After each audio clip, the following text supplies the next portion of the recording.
BNP পালিয়ে যাওয়ার রাজনীতি করে না, বরং যে কোনো দুর্যোগে জনগণের পাশে থাকে বলে মন্তব্য করেছেন দলটির স্থায়ী কমিটির সদস্য ডাক্তার এজেডএম জাহিদ হোসেন। দুপুরে রাজধানীর নয়াপল্টনে এক সংবাদ সম্মেলনে তিনি একথা বলেন। এদিকে আলাদা কর্মসূচিতে জাতীয় প্রেস ক্লাবে বিএনপি চেয়ারপারসনের উপদেষ্টা জয়নুল আবদিন ফারুক দলের ভারপ্রাপ্ত চেয়ারম্যান তারেক রহমানের মামলা প্রত্যাহার না করায় প্রশ্ন তোলেন। আওলাদ বাবলু জানাচ্ছেন বিস্তারিত।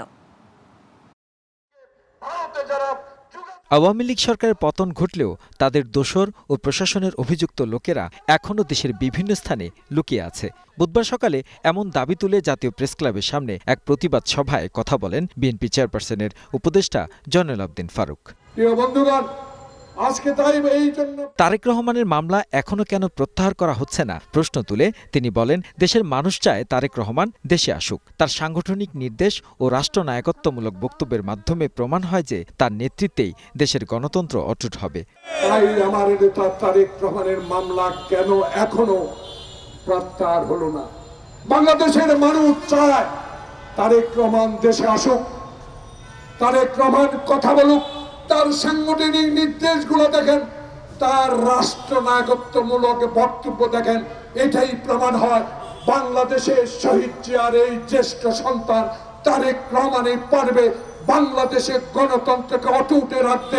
এদিকে বন্যা দুর্গত মানুষের পুনর্বাসন ও বিভিন্ন সমস্যায় করণীয় নিয়ে নয়াপল্টনে সংবাদ সম্মেলন করেন ডাক্তার এজেডএম জাহিদ হোসেন। তিনি জানান, সম্প্রতি দেশের বিভিন্ন অঞ্চলে বন্যা দুর্গত মানুষের পাশে দেখা গেছে বিএনপির সব অঙ্গ সংগঠনগুলোকে। তেমনি উত্তরবঙ্গে বন্যায়ও ভূমিকা রাখছে দলটি।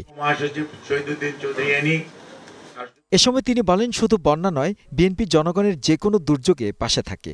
দেশ থেকে পালিয়ে যাওয়ার কোনো রাজনৈতিক দল নয় বিএনপি। যে কোনো প্রয়োজনে দেশের মানুষকে ফেলে পালিয়ে যাওয়ার ইতিহাস বিএনপির নাই। কাজে বিএনপি হচ্ছে সেই দল, যেই দল জনগণের পাশে থাকে, যেই দলের নেত্রী কোনো অবস্থাতেই জনগণকে রেখে দেশের বাইরে চলে যায় নাই। ইতিহাস তার সাক্ষী।